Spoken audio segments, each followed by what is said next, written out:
नाशिक नंतर पुढची बातमी आता जळगावमधून। अवकाळी पावसाचा जळगाव जिल्ह्याला देखील मोठा तडाखा बसलाय।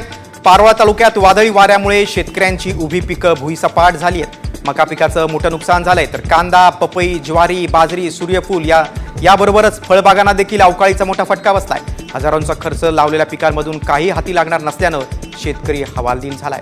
सरकारनं तातडीनं नुकसान भरपाई देण्याची मागणी होते। जळगाव जिल्ह्यातील अनेक तालुक्यांमध्ये अवकाळीचा फटका बसलाय। पारोळा तालुक्यात मोठं नुकसान झालेलं आहे। पिकांना फटका बसलाय, फळबागांना देखील फटका बसलाय।